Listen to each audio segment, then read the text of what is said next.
Who taught me how to surf? My dad took me for the first time. He surfed and we went on a camping trip up north.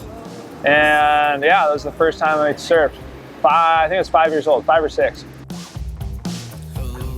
Yeah, in Australia we have these things called board riders clubs, which is pretty massive. And where I grew up, it had a huge heritage in surfing and some past world champions and stuff coming out of there. And the Snapper Board Riders Club was like a huge influence in my life, with like past champions and up and coming champions like Mick Fanning and stuff. Joel Parkinson were part of the club. And get on in here!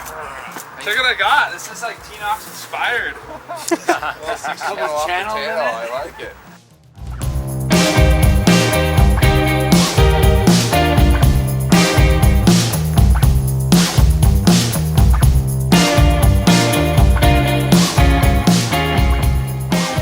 The first time I took my kids surfing, yeah, that was, that's a pretty special day when, for a father that surfs to go take his kids out in the water. And, they're so scared and nervous to get out there, that, you put them on the board and you try to get them to make sure everything's okay. But you see the joy on their face, like once you're riding on a wave. I mean, it's an amazing feeling to see, like, just the exhilaration of belly boarding a wave into the beach on a 1 foot wave is to them probably feels like 100 foot. My father, when I was living in Sydney, taught me how to body surf, and those are really great memories I have of my father.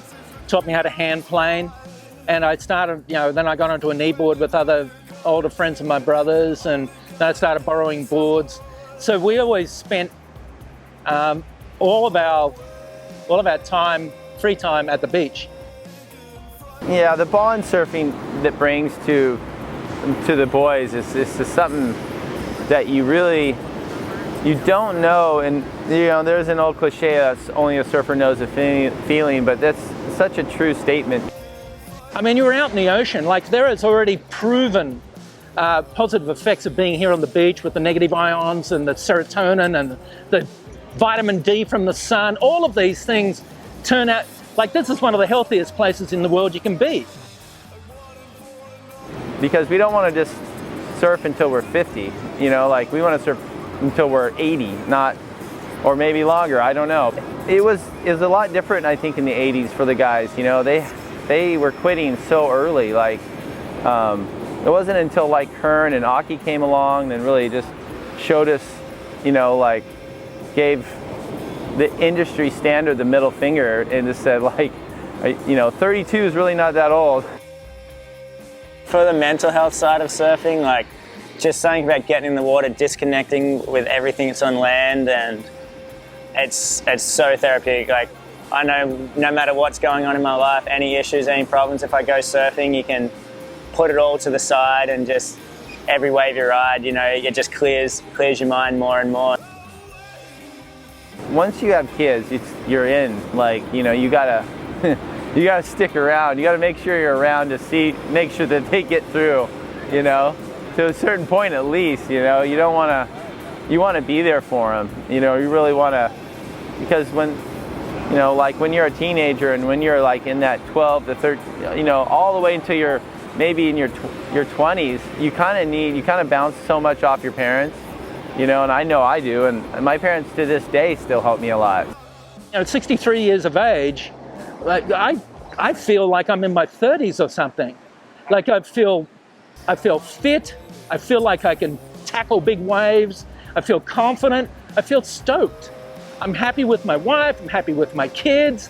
I got a smile on my face. Like I'm just a guy who's stoked to go surfing again. And that's been my own personal journey in terms of men's health.